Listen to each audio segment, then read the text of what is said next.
buenas noches. Bueno, después de que hubo una desaceleración económica en México el año pasado, este 2020, la pandemia del coronavirus está impactando a nuestra economía. Las afectaciones ya se comenzaron a ver con la depreciación del peso contra el dólar, la caída de los precios del petróleo, en fin. ¿Qué efectos tendrá la crisis del coronavirus para nuestra economía y cómo está reaccionando el gobierno? Para debatir este tema, le doy la bienvenida, desde luego de manera remota, en sana distancia, a Denise Dresser. Denise, muy buenas noches. Hola, buenas noches. Mario Arriagada, ¿cómo estás, Mario? Mario no nos escucha, creo. Mario, ¿estás por ahí? Sí los escucho, ¿ustedes me escuchan a mí? Ah, ya está, ahí ya te escuchamos, Mario. Pablo Magluf, Hola a todos. ¿Tú cómo estás?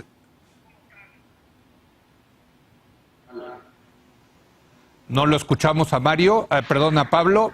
Pablo, ¿te escuchamos? Buenas noches, Leo. Ahí está, con enjundia. Bueno, estamos aquí con las nuevas tecnologías, tratando de aprender, desde luego, para llevarle a usted lo más importante, que es la sustancia. Y déjenme empezar con Mario. Mario, ¿cómo ves los impactos económicos y la reacción del gobierno de López Obrador en esta reacción del coronavirus? Gracias, Leo. Pues sí, es un reto enorme. Ya se empieza a comparar con lo que ocurrió en la crisis de 2007-2009, en la que a México no le fue muy bien. Cuando la economía global se afecta, México se afecta, y el viejo dicho que tú conoces muy bien, que es que cuando a Estados Unidos le da gripa, a México le da pulmonía, pero si a Estados Unidos le da coronavirus, ¿qué nos puede dar a nosotros esta vez? Sin embargo, tengo esperanza, Leo, porque estoy notando cómo hasta las voces más neoliberales, o en mi recuerdo al menos, algunos profesores como el profesor Katz del ITAM, entre otros, están teniendo ahora un discurso muy contracíclico, muy keynesiano, muy abiertos a la idea de que quizá incluso el Consejo Coordinador Empresarial, que veo que vas a entrevistar cuando acabe nuestro segmento, ha hecho algunas propuestas que incluyen renunciar al superávit primario y tratar de convertir eso en incentivos para que la economía resista mejor el golpe y pueda salir adelante después, cuando la epidemia empiece a bajar. Y eso me da una enorme alegría. Ahora, eso implica enormes retos que creo que todavía el Estado mexicano no nos ha comunicado. Creo que lo están pensando, pero la reacción médica con las conferencias de López-Gatell, bueno, mal que bien, ahí van, las decisiones, la importancia de quedarse guardado se va socializando. Hoy se anunció que el gobierno federal va a parar actividades, pero en términos no de salud, sino de economía, de salud económica, ahí todavía creo que hay retos de planear bien de qué va a tratar. Hoy Estados Unidos aprobó un paquete de $1 millón de millones de dólares, Son trillón, dos. lo que en español se llama un billón, son dos, perdón. 2 billones. Billones en español. 2.000 millones de dólares para que la economía resista mejor. Es más del doble de lo que se gastó en 2008 para reactivar la economía. Entonces se espera que tenga un efecto importante. Y también en México. Sí, esas es buenas noticias para México también. Ahora, nosotros deberíamos estar haciendo lo propio. ¿De qué tamaño? Yo no creo que México en estos momentos pueda gastar 10% de su Producto Interno Bruto, como lo va a hacer Estados Unidos en este tipo de medida. Sin embargo, 1% quizás sí es importante, para lo cual hay que empezar una discusión seria. Ya algunos lo han hecho en algunas publicaciones, foros económicos, porque los efectos de esto son muy desigualitarios. Van a afectar primero, por supuesto, como ya lo empezamos a ver en sectores de trabajadores como los de Starbucks, a gente que no tiene buenos contratos laborales o gente que vive del día a día vendiendo cosas en las calles. Y a esos son a los que hay que proteger primero. En segundo lugar, hay que proteger que aquellas empresas que dan la mayor cantidad de empleos o que se pueden ver afectadas en regiones más pobres, bueno, sobrevivan. Pero para eso hay mecanismos específicos y muy complejos que es muy necesario discutir para que si se hace algo para evitar que la crisis nos ataque de peor manera, la crisis económica, entonces necesitamos una información y discusión muy precisa. Pablo Magluf, ¿cómo lo ves tú, Pablo? Bueno, sí, en efecto, si partimos del hecho de que el trancazo económico es ineludible, aún si logramos sortear el virus, ya sea por el clima o por el disparate de la raza de bronce, pues no hay forma de librar la amenaza económica. Nos va a pegar, primero porque México se está conectado con el mundo, aunque este gobierno aislacionista no lo quiera, como bien demuestra el desplome del precio del petróleo, producto de la guerra entre Rusia y Arabia Saudí. Y segundo, porque la economía ya era un desastre desde que entró López Obrador, como todos sabemos. Se pronostica entre un 4 y un 6% de contracción para este año, que si lo sumamos al 3% de caída desde que entró López Obrador, pues estamos hablando que al final del año podríamos ser pues en el orden del 10% más pobres que antes de que entrara López Obrador. Entonces, el dilema es, en efecto, cómo enfrentarlo. Yo ahí noto, es bastante público, pero hay una ruptura en el gabinete ya muy clara entre quienes podríamos llamar los keynesianos, como bien dijo Mario, y quienes podríamos llamar pues los hardliners, digamos, ¿no? Los radicales. Y en realidad este enfrentamiento no es nuevo. Ya lo habíamos visto antes, por ejemplo, en el diseño de los presupuestos, en la austeridad republicana, en los programas de bienestar.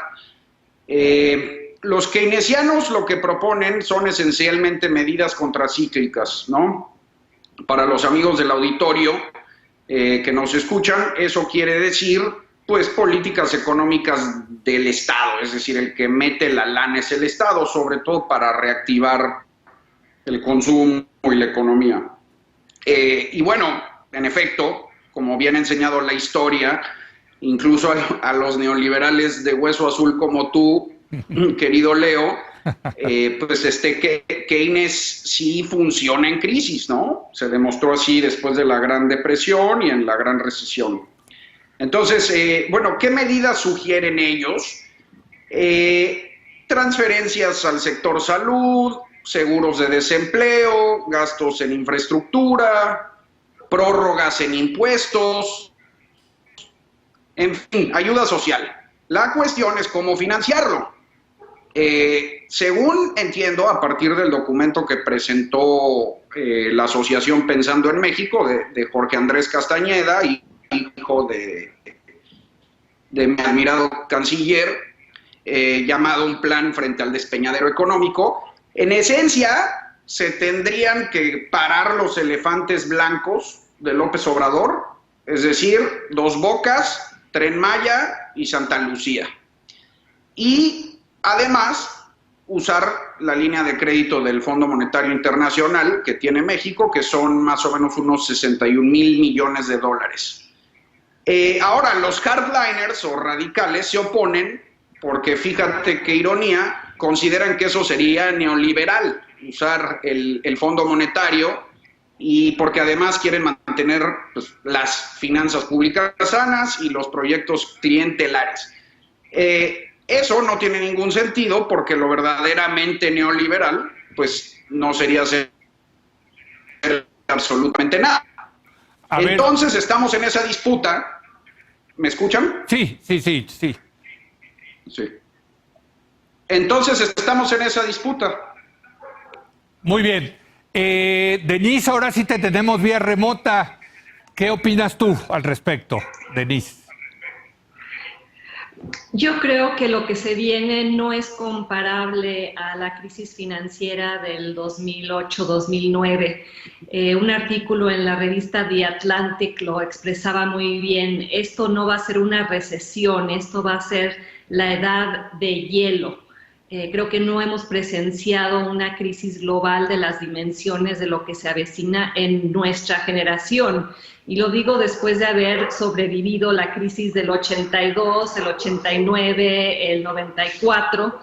Y ante lo que se vislumbra en el horizonte, y Santiago Levy lo presenta de manera creo que muy clara y muy buena en la revista Nexos, en un artículo donde dice hay que prepararnos para una recesión severa, muy severa y de duración incierta, que tiene obviamente un componente externo, la caída de los precios del petróleo, la caída en las exportaciones, la reducción del turismo y las remesas, posiblemente menos inversión extranjera y por eso también la depreciación del peso.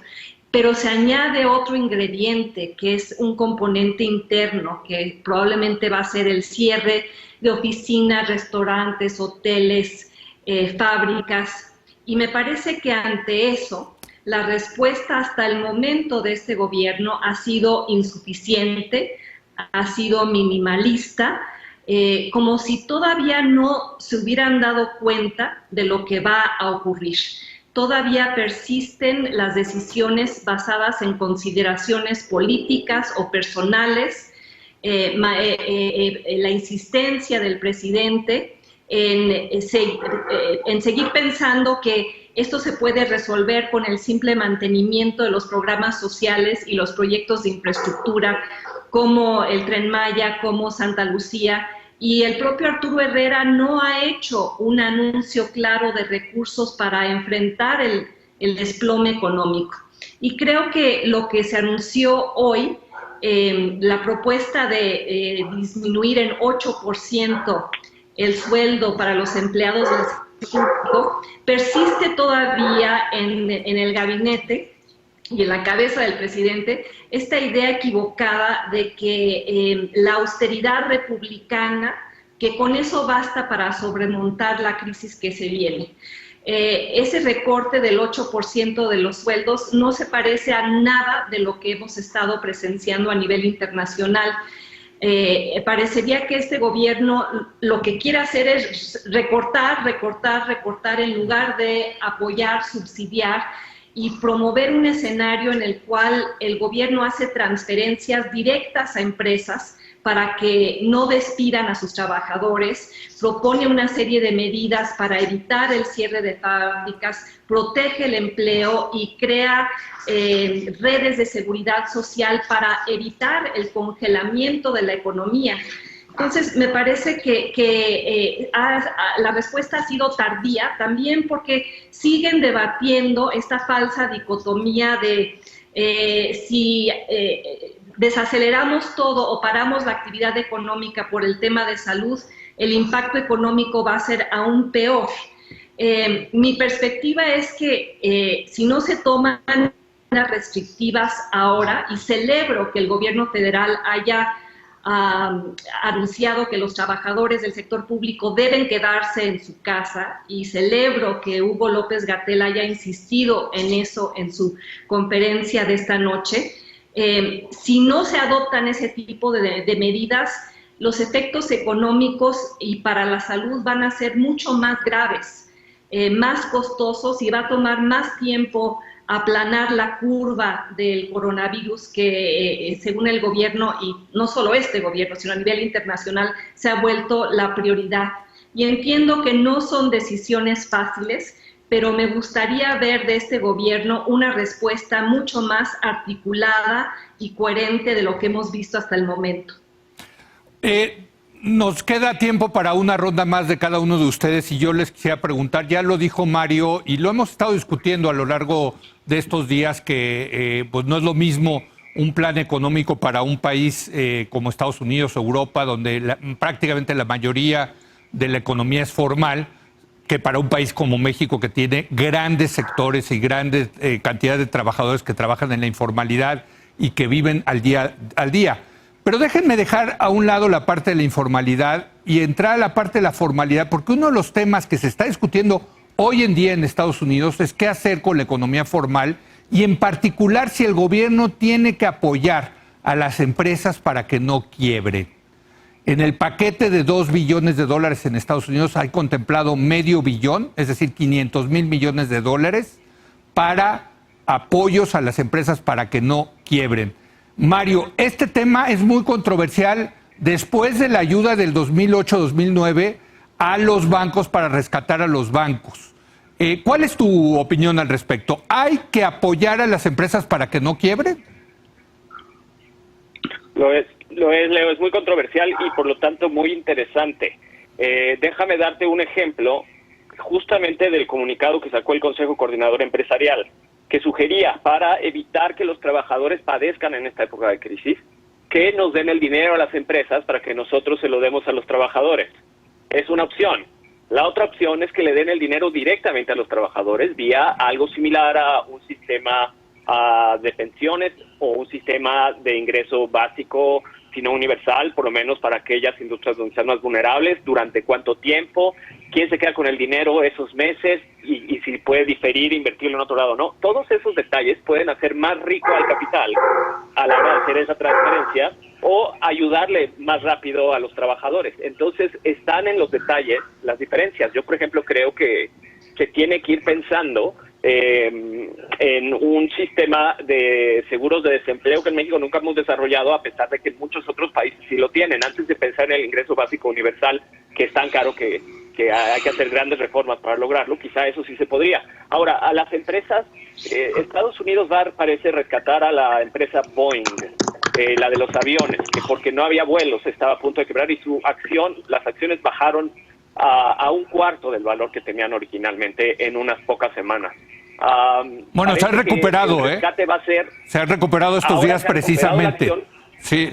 Porque le prometieron dinero estatal. Así Entonces, es. hay muchos inversionistas especuladores que ya se hicieron de una parte de este fondo, ¿no? Que no está mal, dado que Boeing es un gran empleador. Emplea muchísimas personas y tiene una cadena de producción que arrastra a la economía, con muchos pequeños proveedores que ayudan a construir esos aviones. Esos son el tipo de consideraciones para si rescatar una empresa o no. Yo creo que la lógica de rescatar a cualquier empresa no es la lógica correcta. Hay que rescatar a las empresas que, uno, necesitan ayuda, dos, tienen un impacto social, económico, social. Y para eso necesitamos un sistema de información económica más preciso y un debate fuerte, porque cuando se discutió el paquete económico en Estados Unidos, en el Congreso, que se tuvo que aplazar varias veces, hubo unos reportajes muy buenos del New York Times explicando cómo se estaba llenando de cabilderos de todas las empresas, tratando de agarrar un pedacito del pastel. Y eso puede ser un problema porque puede convertir una buena idea keynesiana, que una vez más celebro que en cada neoliberal ahora detrás hay un keynesiano. Ser un buen keynesiano es muy difícil. Ser un mal keynesiano termina por quedar esas transferencias capturadas por mercados monopólicos, empresas con malos comportamientos. Por ejemplo, ya varias empresas, a pesar de que tienen este ánimo de apoyar, algunas lo han hecho de forma con conciencia y buen ojo social, y otros muy antisocialmente, yo diría. Por ejemplo, Bancomer, Banorte y HSBC se comprometieron a cancelar los cobros de hipotecas para todos aquellos que se van a quedar sin trabajo, van a poder transferirlos a 4 meses después y luego espaciarlos en el tiempo sin extra intereses.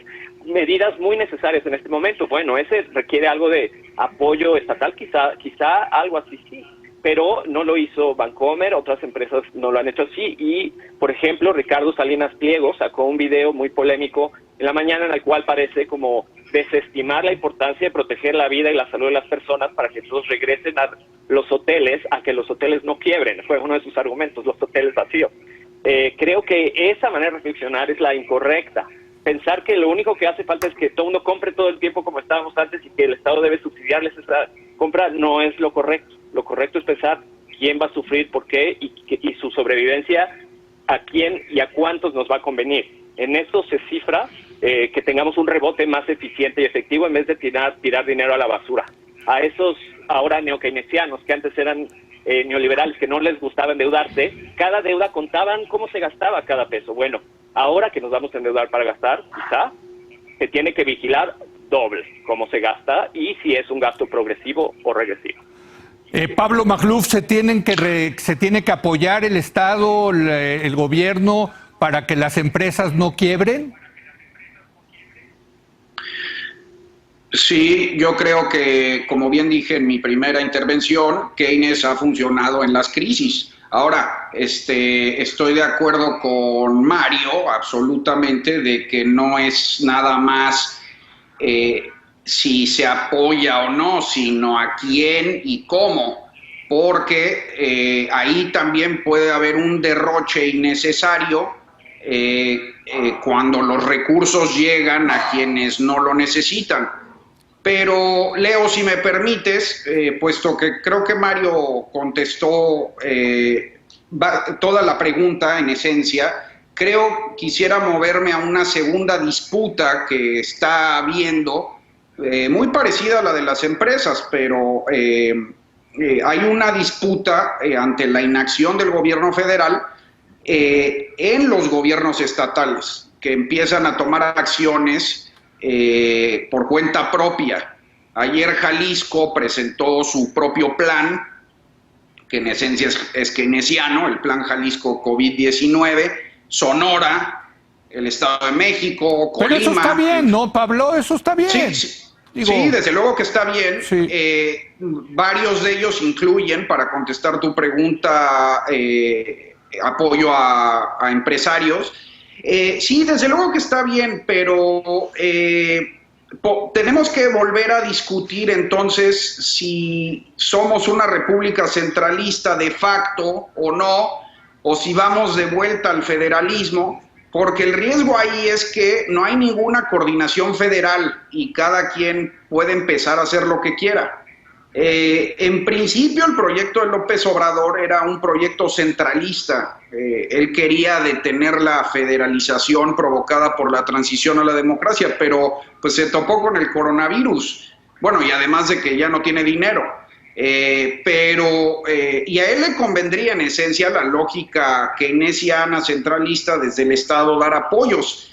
No lo quieren hacer. Y todos los gobiernos o algunos gobiernos están tomando el sartén por el mango desde sus propias lógicas, pero sin ninguna coordinación central. Y eso puede generar serias crisis de gobernabilidad.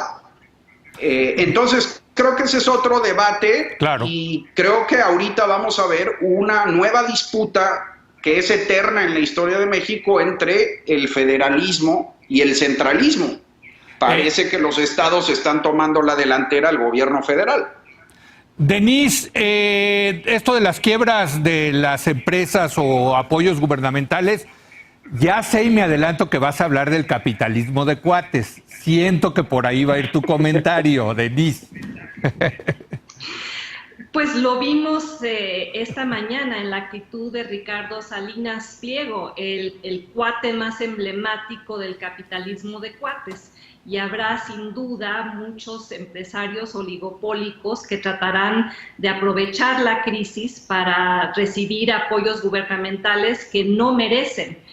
Entonces, creo que hay que cuidar mucho eso, pero también... Pero ¿quién debería de decidir, perdón, Denise, quién debería de decidir a quién sí y a quién no? Es que ahí está el punto de todo esto, ¿no?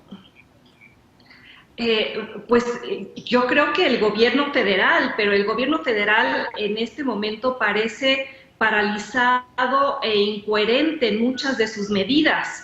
Por eso es que los estados están anunciando sus propios planes keynesianos. Paradójico que un gobierno de izquierda se resista a políticas de endeudamiento o de subsidios o de apoyos específicos para evitar que quiebren las empresas y que los trabajadores sean despedidos. Regreso de nuevo al argumento de Santiago Levy. Urge ya que tomen decisiones para, en primer lugar, posponer las obras de infraestructura de Dos Bocas, Santa Lucía, canalizar todo el gasto público que se pueda al sistema de salud, hacer una reasignación presupuestal para que los recursos fluyan ante la crisis de salud, pero también para proteger el ingreso de los trabajadores. El ejemplo de Dinamarca, sé que no es reproducible para México, pero ¿cuál es la lógica del gobierno danés en este momento? Van a congelar la economía. Lo que va a hacer el gobierno es pagar el 75% de la nómina de los trabajadores para que se queden en casa, porque el argumento es reactivar la economía después. Si permites que haya enormes pérdidas en términos de empresas que cierran, empleos formales que se destruyen, etcétera, es mucho más difícil lograr una recuperación. Entonces van hacia un congelamiento deliberado y subsidiado por el gobierno. En nuestro caso no podría ser así de generalizado simplemente porque no tenemos los recursos, pero hay que ir pensando y ya en transferencias compensatorias a los trabajadores que sean transitorias en proteger el empleo a como dé lugar, evitar los despidos. Y ahí sí creo que las mejores mentes de México tendrían que abocarse a pensar a quién se le dan estos recursos y de qué manera, vía subsidios a la nómina, vía la suspensión temporal de algunos impuestos, sobre todo para las pequeñas y medianas empresas que son las principales generadoras de empleo en este país. Pues muy bien, les agradezco mucho vía remota a los tres en la sana distancia. Gracias, Denise. Gracias, Mario. Gracias, Pablo, por estar el día de hoy con ustedes. Nos vemos la semana que entra, pues otra vez por vía remota, sana distancia, hasta que no superemos esta epidemia del coronavirus. Gracias a los tres. Chao. Gracias, buenas noches. Gracias. Vamos a hacer una breve pausa y vamos a regresar con Carlos Salazar. Él es el presidente del Consejo Coordinador Empresarial, para hablar precisamente de esto, de qué están esperando los empresarios como medidas del gobierno para reducir el impacto del COVID-19. Y también le quiero preguntar de la decisión del gobierno de la consulta popular para cancelar la construcción de la planta cervecera de Constellation Brands allá en Mexicali. Regresamos.